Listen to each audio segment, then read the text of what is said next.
usa o seu tempo livre. Como é que é o tempo individual, como é que é o tempo do casal, que interesses comuns é que existem? Porque se a minha panela vai dizer que adora dormir até ao meio-dia e vai ter um brunch com bebidas alcoólicas e eu prefiro acordar às 6 da manhã, meditar, fazer exercício e ficar em jejum intermitente, talvez não sejamos assim tão compatíveis, pelo menos nesta área em particular. Se isto acontecer, eu tenho que garantir que existam pontos em comum quando existe o fim de semana, pontos em comum nos grandes compromissos da vida, e depois que atividades é que realmente gostam de fazer juntos, enquanto casal. Estas atividades são as que prevalecem quando a panela e a tampa já estão enferrujadas, porque quando já não vai existir aquele tesão, aquela líbido do início da relação, que atividades é que o casal gosta de fazer juntos, que são as que vão fazer quando estiverem velhinhos, tampinhas velhinhas e panelinhas velhinhas. Depois, como é que passam o tempo? Portanto, que grau de intimidade é que eu posso ter com esta pessoa? Se a pessoa, para ela, basta estar comigo uma vez por semana, se outra pessoa pode preferir estar todos os dias junto, então eu tenho que entender qual a compatibilidade neste sentido.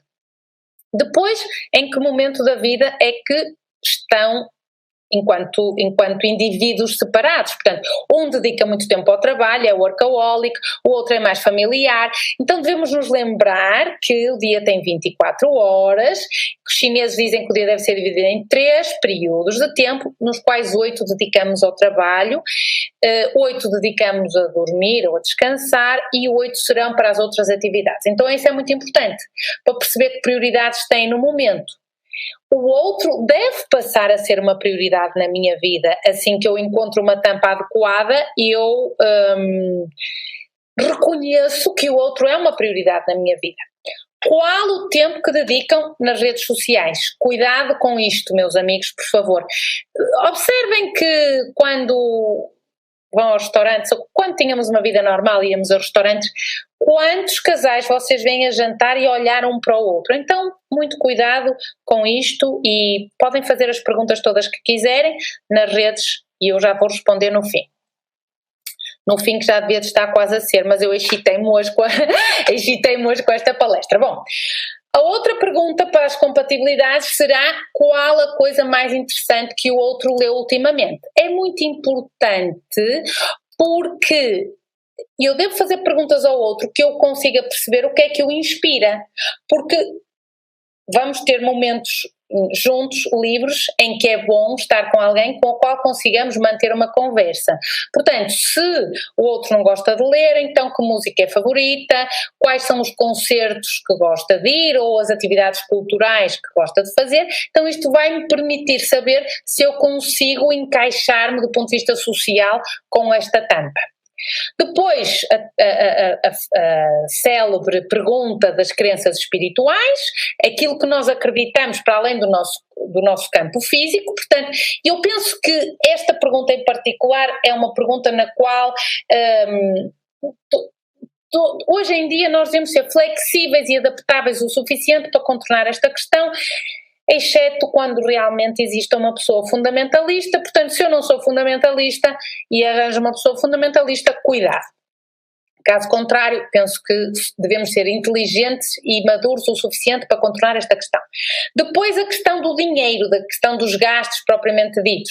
Como é que o outro vai gastar o salário no próximo mês? Portanto, embora no início de uma relação nós tenhamos vidas financeiras que são totalmente separadas, mas as atitudes em relação ao dinheiro são um fator muito importante para determinar se nós vamos ser compatíveis no futuro. Portanto, é natural que haja uma pessoa que gasta mais e outra que poupa mais, mas lembrem-se que as finanças são o problema número 1 nos relacionamentos amorosos. Portanto, para evitar as discussões posteriormente, devemos fazer perguntas diretas sobre como é que gasta o dinheiro, quando tem dinheiro extra o que é que lhe faz, como é que vê, se tem dívidas, como é que programa as dívidas, etc, etc, etc. Isto é o que se chama a compatibilidade económico-financeira. Esta é muito importante, principalmente quando se inicia uma relação nova, que já é a segunda relação de ambos, ou terceira ou quarta, mas vamos identificar assim como uma relação mais séria, na qual já temos uma riqueza acumulada e, portanto, precisamos de perceber como é que nos vamos dar financeiramente falando. Depois, a questão importante do sexo e da intimidade, que é a segunda razão de discussões entre o casal, e nós podemos perguntar à nossa tampa qual foi a coisa mais louca que já fez na cama, para percebermos como é que são as preferências, porque se a noite perfeita de um tem a ver com sexo quente, sem clichês e sexo puro e duro, e o outro prefere pétalas e músicas românticas, talvez um relacionamento longo possa ser complicado. Portanto, é bom refletir sobre como cada um aborda o sexo do ponto de vista emocional e erótico. Então, é muito importante a questão do sexo e da intimidade, que é sabermos como é que, se vamos ter ou não compatibilidade erótico-sexual a longo termo. E como é que são as líbidos de cada um. Claro que isto não é incompatível per se, mas vamos saber se ambos os elementos do casal estão dispostos e abertos a experimentar coisas novas, então isso pode funcionar, mas contudo, se forem resistentes a novas ideias, pode acabar em frustração para um dos elementos do casal. Depois, como é que o casal lida com conflitos? Portanto, quando existe algo de conflito prático, por exemplo, quem é que cozinha, por exemplo, quem vai limpar a casa, quem vai ordenar a casa, como é que fazem a vida da gestão familiar. Então isto é muito importante para saber como é que vai ser esta gestão. E depois os conflitos mais graves, quando aconteça alguma coisa séria, como é que vão lidar com essas situações. Outra questão importantíssima é como é que suportam os sonhos um do outro, porque cada um tem um sonho, uma determinada programação para a sua vida, então como é que a tampa deve suportar e ajudar a panela a conseguir os seus sonhos, mesmo que sejam sonhos loucos, porque é da loucura dos sonhos que nós conseguimos estar no mundo e fazer saltos quânticos no mundo. Depois a questão da segurança, que este talvez seja o item mais importante, que é como é que eu me sinto com o outro na minha vida. Esta compatibilidade leva-me a este sentimento de segurança. Eu estou calmo, eu estou em paz interior e eu sinto-me seguro com outra pessoa, apesar de haver algo que eu não goste. Então, se isto é verdade, esta sensação de segurança, então eu posso contar com o outro, então eu posso contar contigo, meu amor. Tu queres a minha tampa para a minha panela? Isto chama-se a interajuda, a intercooperação, e isto vai nos permitir que nós possamos contar com esta pessoa quando precisarmos de mimo e de apoio e não nos sentirmos sozinhos, que é uma coisa muito importante no mundo.